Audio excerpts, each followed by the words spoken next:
अस्सलाम वालेकुम everyone, I hope you all are fine and doing good. आज हम बात करेंगे इकोनॉमिक चैलेंजेस ऑफ पाकिस्तान की। एज़ यू नो कि economic challenges of Pakistan is one of the most hot topics जिसके ऊपर सबसे ज़्यादा बात की जाती है because Pakistan is facing an economic turmoil and because of this thing जितने भी हमारे इस टाइम पे एकेडमिक्स हैं उसके अंदर it is one of the most hot topics. So इसीलिए इकोनॉमिक चैलेंजेस ऑफ पाकिस्तान के ऊपर I have come up with. लेकिन टॉपिक की कॉम्प्रिहेंशन करना बहुत इंपॉर्टेंट है जब भी आप इसको पाकिस्तान अफेयर्स में अटेम्प्ट करें, करंट अफेयर्स में अटेम्प्ट करें और you are attempting it in English essay.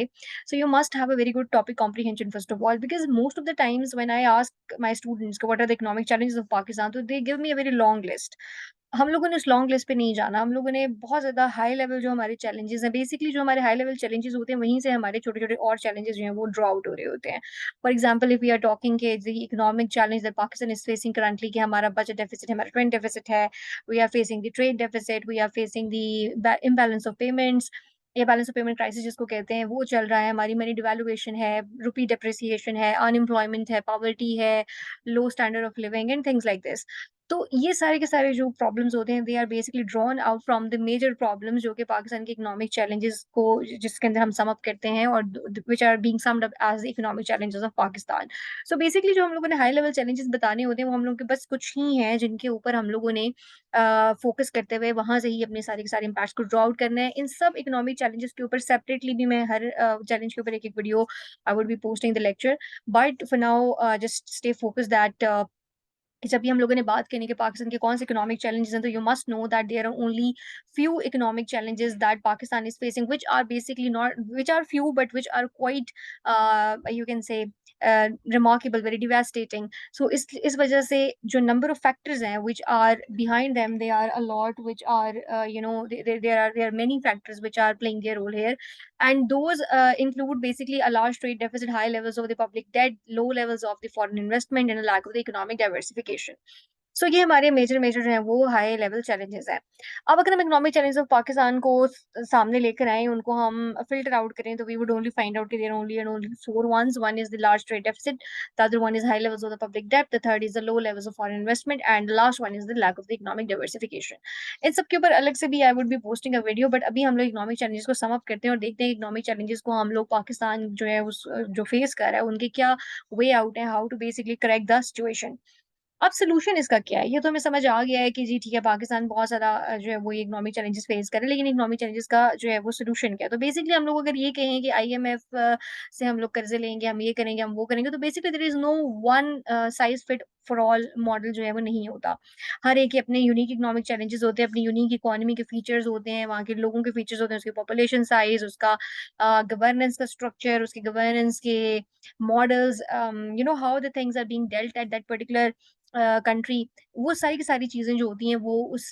पूरी की पूरी इकोनॉमिक सिचुएशन को डिफाइन करती हैं, और फिर उसके अकॉर्डिंग जो सॉल्यूशंस होते हैं वो वर्कआउट करते हैं। लेकिन जो स्ट्रैटेजीज़ पाकिस्तान को कंसीडर करनी चाहिए to become at least economically independent, that include investing in the human capital. इसलिए बिकॉज़ पाकिस्तान के पास एक बहुत बड़ा यूथ पल्स है। पाकिस्तान के पास एक बहुत बड़ी पॉपुलेशन है। अ, एशिया के अंदर we are ranked among the third largest country, जो कि पॉपुलेशन वाइज़ सबसे बड़ा समझा जाता है after India and China. So investing in the human capital is one of the very very core features जिसके ऊपर हमें इन्वेस्ट करके लोगों को लाइवलीहुड के लिए मौके देने चाहिए। Then promoting innovation entrepreneurship. Always remember कि जब इनोवेशन एंटरप्रेन्योरशिप होती है, तो आपकी जो इकोनॉमिक एक्टिविटी है वो बूस्ट होती है, जिसकी वजह से आपके इकोनॉमिक चैलेंजेस कम होते हैं। फिर जब आप इकोनॉमी को डाइवर्सिफाई करते हैं, जिस तरह से अभी सऊदी अरेबिया कर रहा है, कि जैसे अपना विजन 2030 जब लेकर आया, तो उसने उसके अंदर ये कहा कि हम अपने ऑयल के ऊपर डिपेंडेंस कम से कम करेंगे, because once you have the economy being diversified, जैसे वो कहते हैं ना कि do not put all your eggs in one basket. Similarly diversifying the economy is synonymous to same. आप जब अपनी इकोनॉमी को डाइवर्सिफाई करते हैं, तो उसके अंदर अगर पहले आप सिर्फ़ रॉ मटेरियल से पैसा ले रहे थे, तो फिर उसके बाद जब आप उसको डाइवर्सिफाई करके उसे सेमी फिनिश्ड गुड्स में लेके जाते हैं, फिनिश्ड गुड्स में लेके जाते हैं, या फिर उसको वैल्यू एडेड सर्विसेज में लेकर जाते हैं, तो from there you are basically earning a good forex. उसके बाद आपको इंस्टीट्यूशंस को स्ट्रेंथन करने की बहुत ज़रूरत है, जो कि हम लोगों को हर रिपोर्ट के अंदर जो हमारी बनाई जाती है पाकिस्तान के लिए, उसमें कहा जाता है कि strengthening the institutions is very important, जो कि गवर्निंग गवर्नेबल में इशरत हुसैन भी रिकमेंड करते हैं कि we need to strengthen the institutions and also the governance, that is very important, because अगर किसी इकोनॉमी के अंदर गवर्नेंस जो है वो अच्छी नहीं होगी, तो ऑफ कोर्स वहाँ पर ना तो आपका रूल ऑफ लॉ होगा, ना ही आपके जो पैसे होंगे वो सिक्योर होंगे, जिसकी वजह से बहुत इंपॉर्टेंट है कि हम लोग गवर्नेंस को अच्छा करें। अब इकोनॉमी को डाइवर्सिफ़ाई करना है कैसे हम लोगों ने? बेसिकली यहाँ पर हमारे पास बहुत सारी स्ट्रैटेजीज़ हैं which we can do. Economy को डाइवर्सिफ़ाई करने के लिए सबसे पहले हमें उस सेक्टर के अंदर इन्वेस्ट करना चाहिए जहाँ पे हाई ग्रोथ का पोटेंशियल है। जैसे कि हमें नज़र आता है कि इस टाइम पे पाकिस्तान के अंदर या ओवरऑल भी दुनिया के अंदर देखा जाए तो सबसे ज़्यादा जो ग्रोथ का पोटेंशियल है that is being seen in the technology, in the renewable energy and in the tourism. Because जो हमारी ऑयल के ऊपर एनर्जी की डिपेंडेंस है उसकी वजह से people they even the countries they want to move towards the renewable energy now. So these are those sectors in which it is very important that if we invest in these sectors, we are definitely going to have the good growth. उसके बाद अगला जो option है वो ये है कि हम लोगों को अपनी जो small and medium sized enterprises हैं, उनकी डेवलपमेंट को एनकरेज करना चाहिए और उनको एनकरेज इस तरह से करना चाहिए that we must provide them the tax incentives. अब टैक्स इंसेंटिव्स ये होते हैं कि फॉर एग्जांपल अगर आपका कोई स्मॉल या मीडियम साइज्ड बिज़नेस है या एंटरप्राइज़ अगर आपका कोई है जिस that is working in Pakistan, तो उसमें आपने इंसेंटिव्स इस तरह से देने होते हैं that you know give them the tax rebates to a particular level. कुछ रिबेट्स के थ्रू आप उसको कवर करते हैं, कुछ आपको उसको एग्जेम्पशंस के थ्रू कवर करते हैं और कुछ उसके अंदर आप उसको फिर जो है वो फाइनेंसिंग ईज़ी करके उनको लाइक उनके लिए जो ईज़ी एक्सेस टू क्रेडिट होती है वो इम्पोर्टेंट हो जाता है, आपके बैरियर्स कम होते हैं। फॉर एग्जांपल इस टाइम पे अगर हम देखें तो जो हमारे लार्ज एंटरप्राइज़ हैं, जो हमारे टेक्निकल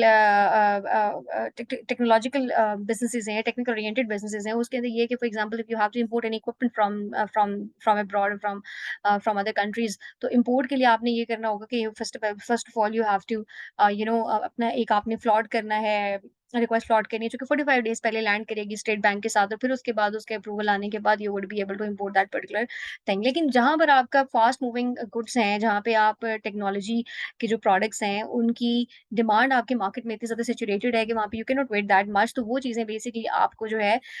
जो बिज़नेस डेवलपमेंट होती है उसके अंदर बहुत ज़्यादा हैम्परिंग क्रिएट करते हैं और उसको बुरी तरह हैम्पर करते हैं। So because of these things it is very important कि हम अपने स्मॉल मीडियम साइज़ एंटरप्राइज़ेज़ को जिनकी लेस डिपेंडेंट इम्पोर्ट के ऊपर है और जिनकी ज़्यादा डिपेंडेंस जो है that is upon the raw material of the domestic industry, उसको हमें एनकरेज करना चाहिए ताकि हम अपनी जो डॉलर कंज़म्पशन है उसको भी रिड्यूस कर सकें। थिर्डली आप प्रमोट करते हैं अपनी एक्सपोर्ट्स को bye promoting your trade infrastructure, reducing the trade barriers and also providing the export incentives. जैसे मैंने आपको पहले ही बताया कि ट्रेड इंफ्रास्ट्रक्चर जो है उसको इम्प्रूव आप इस तरह से कर सकते हैं कि आप एटलीस्ट अपॉर्च्युनिटीज़ प्रोवाइड करें। फॉर एग्जांपल अगर आपने कुछ ऐसी मार्केट्स हैं जहाँ पे अब आपकी प्रोडक्ट्स की सैचुरेशन हो चुकी है, वहाँ जहाँ पे आपकी अब डिमांड फर्दर नहीं है, तो you must explore the new markets. तो आपको अपना ट्रेड इंफ्रास्ट्रक्चर भी प्रोवाइड करना है। आपने उनको वो मीडियम्स प्रोवाइड करने हैं जिनके थ्रू आपकी जो सप्लाई चेन है वो ईज़िली एग्ज़ीक्यूट हो सके। आप अपनी जो ट्रेड के बैरियर्स उनको रिड्यूस करें, आपकी इम्पोर्ट की ड्यूटीज़ कम होनी चाहिए, आपकी जो आप जो एक्सपोर्ट के मैकेनिज़्म है वो क्विक होने चाहिए और जो आपकी delivery from the market to the from market to the industry है, फ्रॉम मार्केट टू द वो है मैन्युफैक्चरर है, वो उसको बहुत क्विक होना चाहिए। ताकि जो आपकी ओरिजिनल मैन्युफैक्चरिंग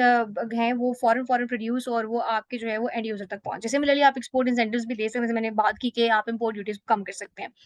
इसी तरह से आपको ह्यूमन कैपिटल के अंदर इन्वेस्टमेंट करने की बहुत ज़रूरियत है ताकि आप उनको एजुकेट करें, उनको ट्रेन करें और वो एजुकेट करने के थ्रू और ट्रेन करके आप उनको जो है वो वाली स्किल्स प्रोवाइड करेंगे जिसके थ्रू उनको एक डाइवर्सिफाइड इकोनॉमी के अंदर जो आपको ज़रूरत होती है। फॉर एग्ज़ाम्पल एक डाइवर्सिफाइड इकोनॉमी के अंदर आपको वो लोग भी चाहिए होंगे who would be you know intellectually equipped कि वो आपकी प्रोडक्ट्स की डिस्क्रिप्शंस लिख सकें, वो आपकी प्रोडक्ट्स के जो फ्लोज़ हैं कि उसको यूज़ कैसे करना है, उनके मैनुअल्स बना सकें, उनकी गाइडलाइंस बना सकें। सिमिलरली जब आपकी एक डाइवर्सिफाइड इकोनॉमी होगी तो उसके अंदर जो हर तरह का इंसान के पास जो स्किल लेवल रखता होगा उसकी यूटिलाइजेशन वहाँ पर बहुत ईज़ी हो जाएगी। सो डाइवर्सिफाइड इकोनॉमी के अंदर when there would be many of the when there are going to be